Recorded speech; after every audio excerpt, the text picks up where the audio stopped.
If you struggle to get gold in the S10 license test, in this video I will show you real techniques that you can use to be more consistent and have better chances of getting the gold time in one of the trickiest tests in Gran Turismo. Not only will I show you a lap with the wheel and no assist, including no ABS, but I'll also go through a lap on controller. Even though I'm not normally a controller player, I'll show you that these techniques will work with both. And with just a few assists on controller, you too can finally get that gold if you haven't already. So we'll start off by doing a lap in the sim rig with the Fanatec DD Pro. And I have a load cell pedal, so I will even do this lap with the ABS off. So 0 assist lap to show you that yes, it can be done even without ABS. I'll do a lap guide at the end of this lap, so skip ahead if you want to see that.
So there you see we got a 2:22.9 using no ABS and no assist. So let's look at the lap in detail and break down some of the braking points and things you can use to make this lap a little bit easier.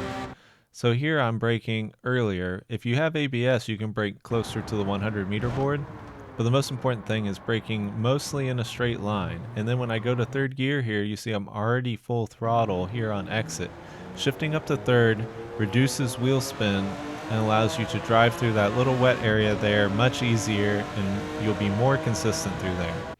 And then here I'm just lifting and I'm straightening the car here to brake in a straight line. You see my steering wheel inputs are perfectly straight, just enough to slow the car and get up the hill. And you see I take a nice smooth line, stay in fourth gear, and staying in the higher gears allows you to just use the throttle more aggressively without risking wheel spin.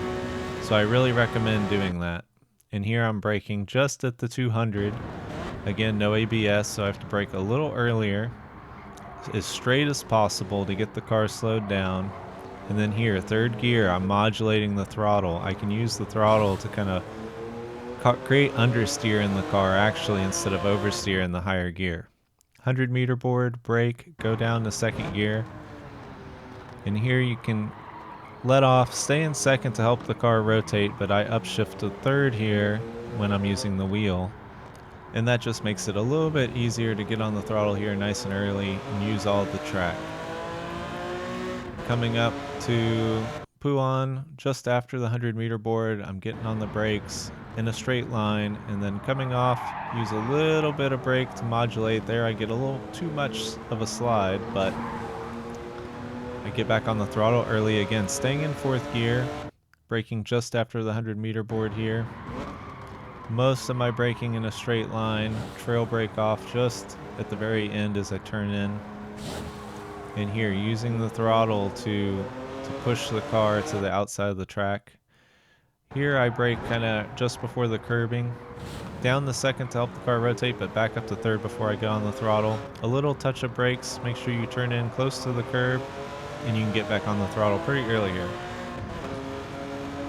Now, coming up here, you actually want to lift, but I actually realize leaving a little bit of throttle in the car helps keep weight on the rear and keeps it more stable as you come through.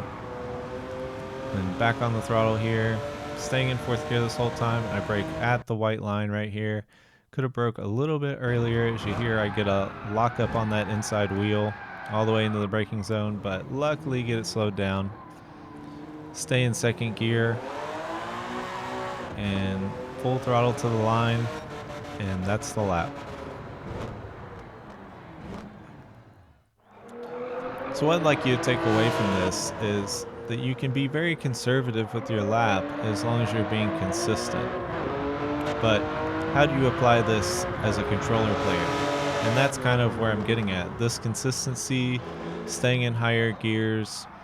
If I just put on a few of the assists, like put ABS back on and traction control at 1, I think I can do the same thing and apply the same principles with the controller.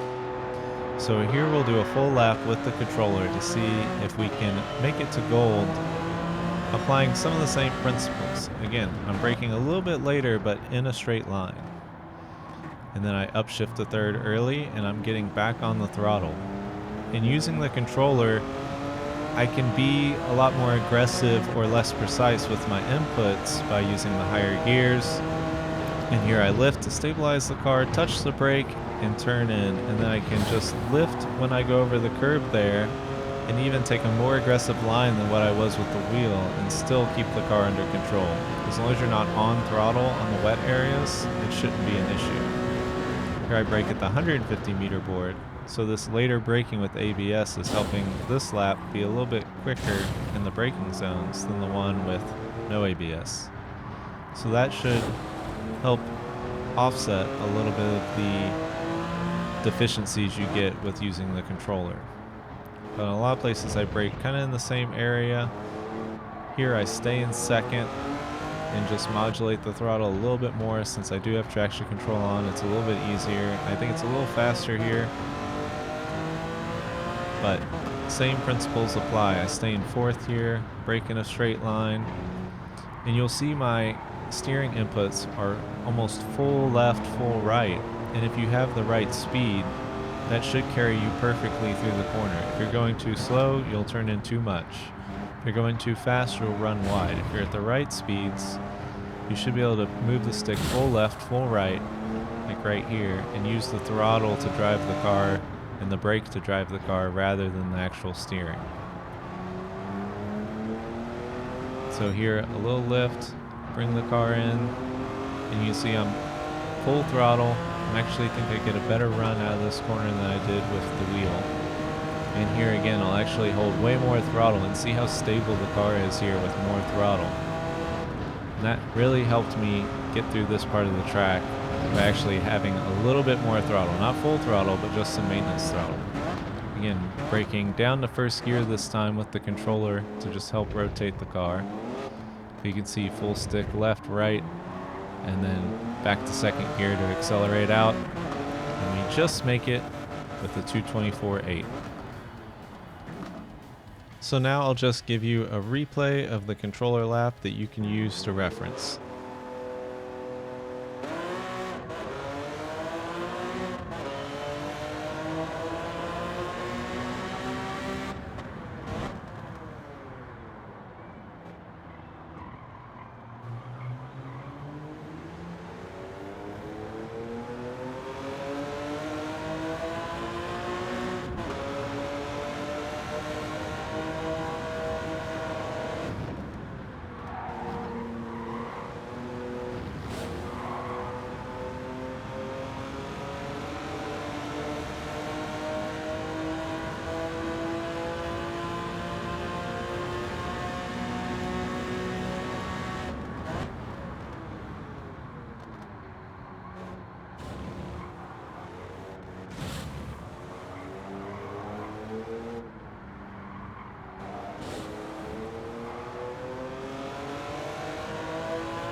I hope this video helped, and if you have any other suggestions for tutorials or tips you'd like to see, leave a comment down below.